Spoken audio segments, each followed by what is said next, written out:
stop slipping and stop cutting your socks. We have 15 different color options between 3 grip socks and 2 sleeve types. Something for everybody at a price that just makes sense. Available now at puregripsocks.com.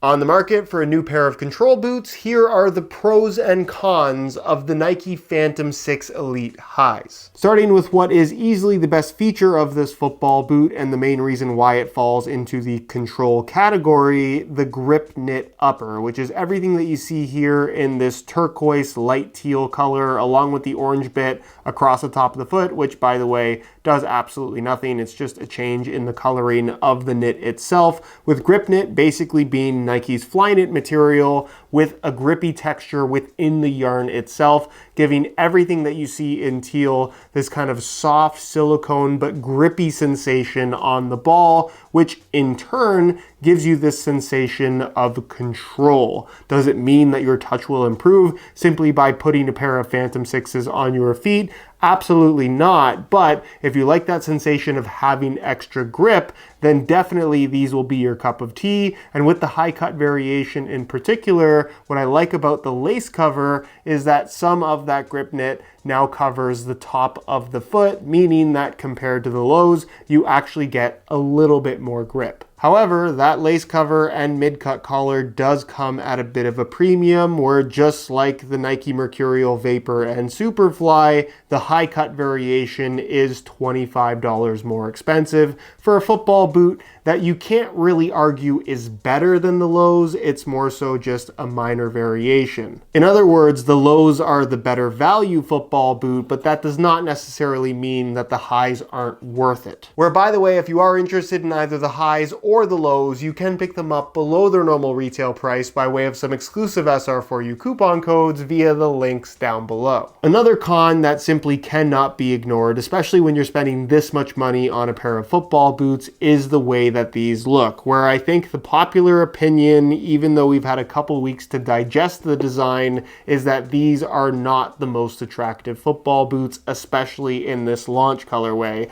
I will say, give it time and Nike will put out more colorways. Even the one they've already announced, I think looks a lot better aesthetically than this turquoise one does, but it's inevitable that we're going to get at least a whiteout or a blackout colorway where a lot of these extra design elements will kind of hide themselves, where if you're just interested in the feel of these football boots, which I would argue is really good, you'll be able to have them without them burning your eyes. Obviously, the Phantom 6 replaces the GX2 and Luna 2, and I think one of the major things people always want to know when a new model comes out is, have they actually improved it? And I think in the fit and comfort department, Nike have made some really nice changes to the Phantom 6, adding a little bit of extra width to the toe box and forefoot area, and also increasing the volume slightly, which in turn, I think makes for a much more natural feel on feet, in that this doesn't have that crampy sensation at the front of the toes.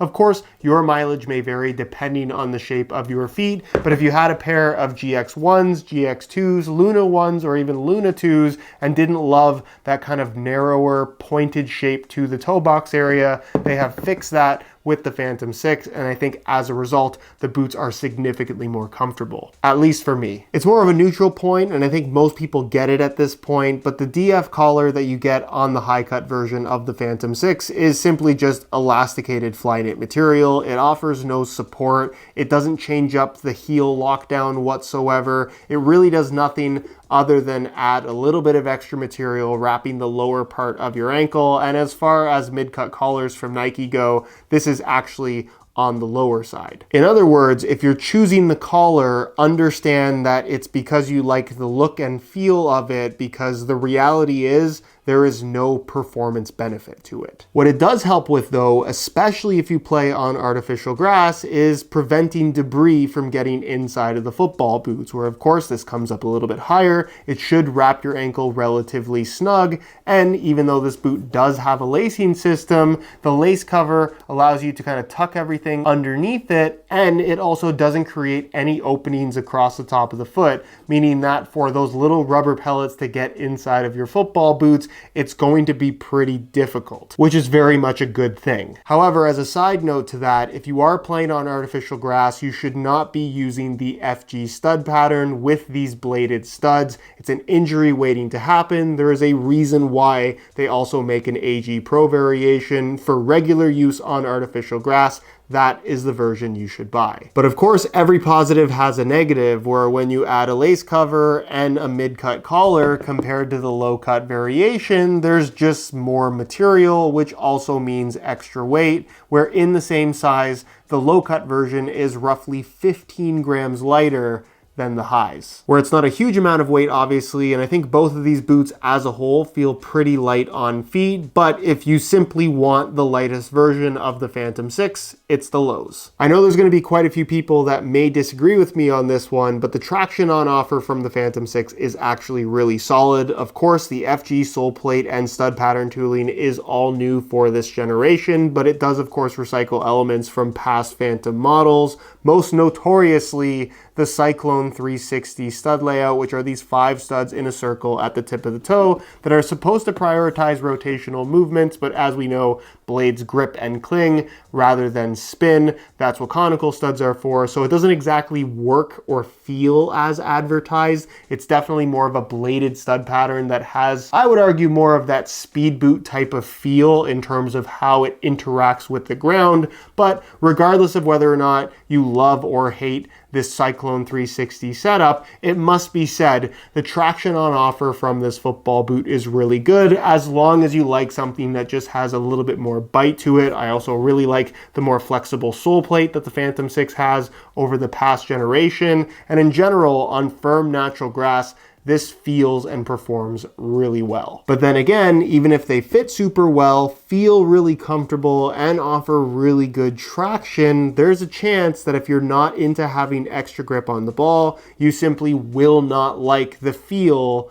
of the Phantom 6. In other words, if you're somebody that is currently wearing a pair of football boots that doesn't offer much grip on the surface of the upper at all, and you tend to drag the ball a lot, and that's just a big part of how you dribble and control and pass and whatever it may be, you might find that having this extra grip, at the very least, will definitely take some getting used to, and again, depending on personal preference, might be something that you just straight up don't like, where similar to the current grip knit Nike Mercurials in the Vapor 16 and Superfly 10, if extra grip on the ball is not your thing, the Phantom 6 is probably one to avoid.